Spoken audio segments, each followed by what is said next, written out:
श्री राधे कृष्ण। आप सभी का आपके अपने YouTube channel BK Mishra present में बहुत बहुत स्वागत है।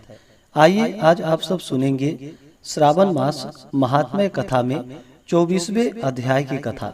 तो बोलिए प्रेम से भगवान भोलेनाथ की जय, माता पार्वती की जय, भगवान श्री कृष्ण की जय, सर्वदेवी देवता की जय। ईश्वर बोले, हे ब्रह्मपुत्र, पूर्व कल्प में दैत्यों के भार से अत्यंत पीड़ित हुई पृथ्वी बहुत व्याकुल तथा दीन होकर ब्रह्मा जी की शरण में गई। उनके मुख से वृतांत सुनकर ब्रह्मा जी ने देवताओं के साथ क्षीर सागर में विष्णु भगवान के पास जाकर उनकी स्तुति के द्वारा उनको प्रसन्न किया।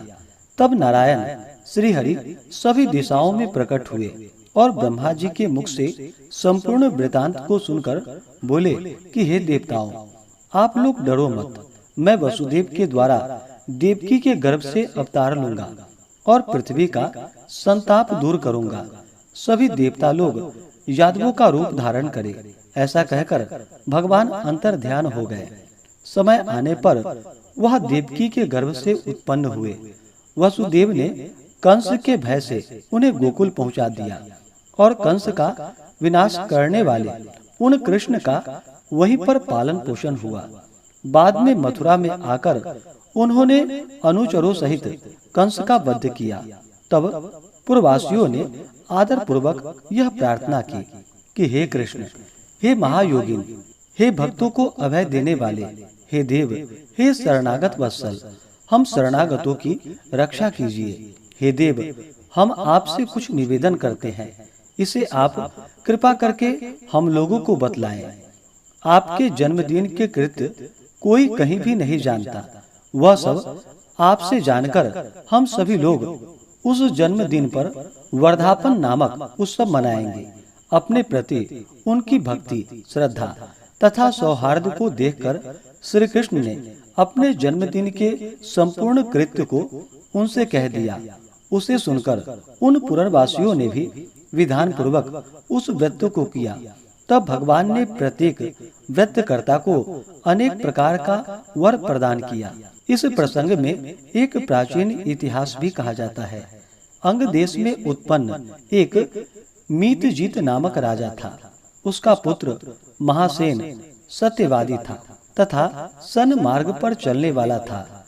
सब कुछ जानने वाला वह राजा अपनी प्रजा को आनंदित करता हुआ उनका विधिवत पालन करता था। इस प्रकार रहते हुए उस राजा का अकस्मात दैव योग से पाखंडियों के साथ बहुत कल्प पर्यंत साहचर्य हो गया और उनके संसर्ग से वह राजा अधर्म परायण हो गया। वह राजा वेद, शास्त्र तथा पुराणों की बहुत निंदा करने लगा और वर्णाश्रम के धर्म के प्रति अत्यधिक द्वेष भाव से युक्त हो गया। हे मुनिश्रेष्ठ, वह बहुत दिन व्यतीत होने के पश्चात काल की प्रेरणा से वह राजा मृत्यु को प्राप्त हुआ और यमदूतों के अधीन हो गया। यमदूतों के द्वारा पाश में बांधकर पीटते हुए यमराज के पास ले जाते हुए वह बहुत पीड़ित हुआ। दुष्टों की संगति के कारण उसे नरक में गिरा दिया गया और वह बहुत समय तक उसने यातनाएं प्राप्त की। यातनाओं को भोगकर अपने पाप के शेष भाग से वह पिशाच योनि को प्राप्त हुआ। भूख व प्यास से व्याकुल वह भ्रमण करता हुआ मारवाड़ देश में आकर किसी वैश्य के शरीर में प्रवेश करके रहने लगा। वह उसी के साथ ही पुण्यदायिनी मथुरापुरी चला गया। वहां पास के ही रक्षकों ने उस पिशाच को उसके गृह से निकाल दिया। तब वह पिशाच वन में तथा ऋषियों के आश्रम में भ्रमण करने लगा। किसी समय दैव योग से श्री कृष्ण जन्माष्टमी के दिन व्रत करने वाले मुनियों तथा द्विजों के द्वारा महापूजा तथा नाम संकीर्तन आदि के साथ रात्रि जागरण किया जा रहा था। वहां पहुंचकर उसने विधिवत सब कुछ देखा और श्री हरि की कथा का श्रवण किया।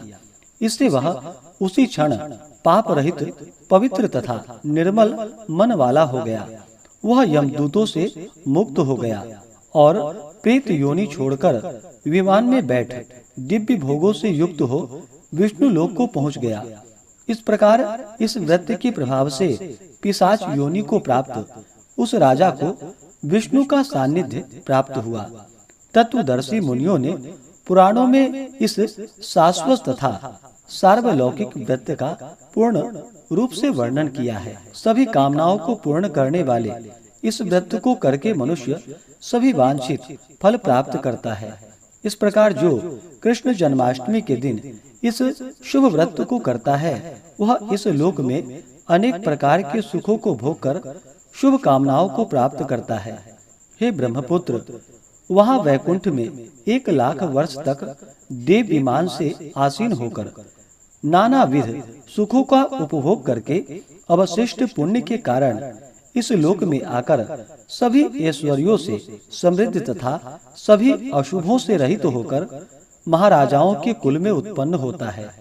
वह कामदेव के समान स्वरूप वाला होता है। जिस स्थान पर कृष्ण जन्मोत्सव की उत्सव विधि लिखी हो अथवा सभी सौंदर्य से युक्त श्री कृष्ण जन्माष्टमी की जन्म सामग्री किसी दूसरे को अर्पित की गई हो अथवा उत्साह पूर्वक अनुष्ठित व्रतों से विश्व श्रेष्ठा श्री कृष्ण की पूजा की जाती हो, वहाँ शत्रुओं का भय कभी नहीं होता। उस स्थान पर मेघ व्यक्ति की इच्छा करने मात्र से ही वृष्टि करते हैं, यानी कि वर्षा करते हैं, और प्राकृतिक आपदाओं से भी कभी कोई भय नहीं होता। जिस घर में कोई देवकी पुत्र श्री कृष्ण के चरित्र की पूजा करता है वह घर सब प्रकार से समृद्ध रहता है।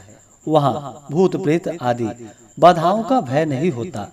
जो मनुष्य किसी के साथ में ही शांत होकर इस व्रतोत्सव का दर्शन कर लेता है वह भी पाप से मुक्त होकर श्री हरि के धाम को जाता है। इस प्रकार से श्री स्कंद पुराण के अंतर्गत ईश्वर सनत कुमार संवाद में श्रावण मास महात्म्य में जन्माष्टमी कथन नामक 24वां अध्याय पूर्ण हुआ। तो बोलिए प्रेम से भगवान भोलेनाथ की जय, माता पार्वती की जय, भगवान श्री कृष्ण की जय, लक्ष्मी नारायण भगवान की जय, सर्वदेवी देवता की जय।